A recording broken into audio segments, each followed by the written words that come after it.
रात का सन्नाटा था, चारों तरफ खामोशी थी। एक माँ अपने घर के बाहर सो रही थी। शायद उसे जरा भी अंदाजा नहीं था कि कुछ ही देर बाद उसके घर के बाहर मौत दस्तक देने वाली है। एक आहट हुई, कुछ कदम आगे बढ़ते हैं और फिर हाथ में एक चाकू चमकता है।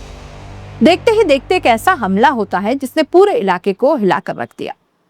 एक माँ की हत्या कर दी गई। उसकी 2 बेटियों पर भी चाकू से हमला होता है। बच्चियां लहूलुहान हो गई। लेकिन इस पूरी कहानी का सबसे खौफनाक हिस्सा सिर्फ हत्या नहीं है।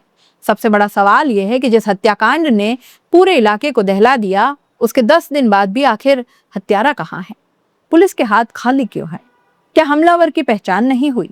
क्या पुलिस को कोई सुराग नहीं मिला? या फिर इस हत्या के पीछे कोई ऐसा राज है जिसकी परत अभी तक खुली ही नहीं? और आखिर 27 जुलाई की उस रात भंवरी देवी के घर के बाहर कौन आया था? तो दोस्तों, कहानी शुरू होती है 27 जुलाई 2026 की रात से। जोधपुर संभाग के फलौदी के निकट लोहावट उपखंड का जंबेश्वर नगर। रात बहुत गहरी थी। भंवरी देवी बिश्नोई अपने घर के बाहर सो रही थी। घर के अंदर परिवार था, बाहर रात का सन्नाटा। लेकिन इसी सन्नाटे के बीच एक हमलावर वहां पहुंचता है और फिर चाकू से भंवरी देवी पर हमला कर देता है। हमला इतना निर्मम था कि भंवरी देवी की मौके पर ही मौत हो गई। लेकिन हमलावर यही नहीं रुका, उसने भंवरी देवी की 2 बेटियों पर भी हमला कर दिया। दोनों बेटियां गंभीर रूप से घायल हो गई। सोचिए, एक घर, एक माँ, उसकी बेटियां और रात के अंधेरे में चाकू लेकर आया एक हमलावर।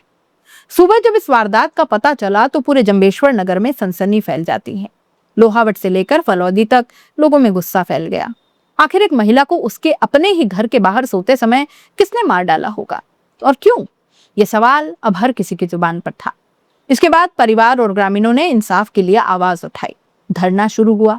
हजारों लोग जुटे। लोहावट के पूर्व विधायक कृष्णा राम विश्नोई, मृतका के पति गंगा विश्नोई और बड़ी संख्या में ग्रामीण धरने पर बैठ गए। मांग सिर्फ एक थी, भंवरी देवी के हत्यारों को गिरफ्तार करो।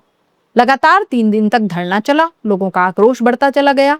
इसके बाद 30 जुलाई को फलौदी विधायक पब्बा राम विश्नोई, जिला कलेक्टर और जिला एसपी धरने स्थल पर पहुंचे। प्रशासन और आंदोलनकारियों के बीच बातचीत हुई। परिवार और ग्रामीणों को भरोसा दिलाया गया कि पुलिस तेजी से कार्रवाई करेगी। आरोपियों को पकड़ने के लिए 5 दिन का समय मांगा गया। परिजनों ने भरोसा किया। धरना भी स्थगित कर दिया। लेकिन अब शुरू हुआ इंतजार। 1 दिन बीता, दूसरा, तीसरा, 5 दिन गुजर गए, लेकिन आरोपी नहीं पकड़े गए।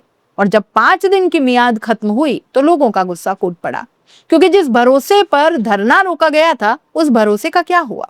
भंवरी देवी की हत्या को कई दिन बीत गए, लेकिन पुलिस की तरफ से अब तक कोई भी ठोस खुलासा सामने नहीं आया।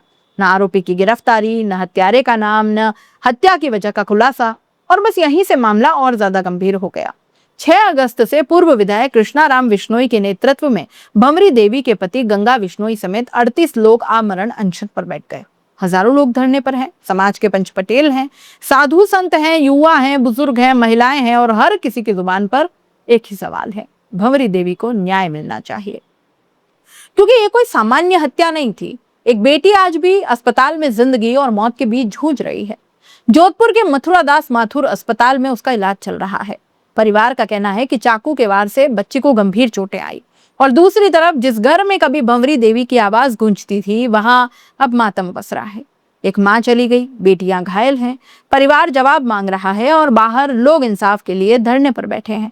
लेकिन सवाल अब भी वहीं खड़ा है, आखिर पुलिस के हाथ खाली क्यों हैं? क्या पुलिस को हमलावर का कोई सुराग नहीं मिला? क्या वारदात के पीछे पुरानी दुश्मनी है? क्या आरोपी अकेला था या उसके साथ कोई और भी था? क्या भंवरी देवी को पहले से निशाना बनाया गया था या फिर इस हत्या के पीछे कोई ऐसा राज है जो अभी सामने आना बाकी है? क्योंकि जिस तरह से वारदात को अंजाम दिया गया, उससे तो साफ है कि हमलावर को घर और हालात की जानकारी हो सकती थी। लेकिन ये सिर्फ सवाल हैं, इनका जवाब जांच से सामने आएगा। फिलहाल सच्चाई यही है कि एक महिला की हत्या का रहस्य अब भी अनसुलझा है। एक बेटी अस्पताल में है, परिवार इंसाफ का इंतजार कर रहा है, हजारों लोग सड़क पर हैं और 38 लोग आमरण अनशन पर बैठे हैं। निगाहें सिर्फ एक जगह है, फलौदी पुलिस पर। देखना होगा कि पुलिस कब तक इस मामले की गुत्थी सुलझाती है, कब भंवरी देवी के हत्यारे कानून के शिकंजे में आते हैं।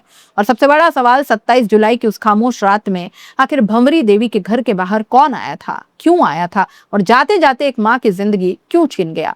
इन सवालों का जवाब अभी बाकी है, लेकिन तब तक एक परिवार की लड़ाई जारी है, क्योंकि भंवरी देवी अब इस दुनिया में नहीं है, लेकिन उनके परिवार को जवाब चाहिए और इंसाफ भी। आप इस पूरे मामले को कैसे देखते हैं, अपनी राय कमेंट बॉक्स में लिख भेजिएगा। जाते जाते चैनल को लाइक, शेयर और सब्सक्राइब जरूर कीजिएगा। नमस्कार।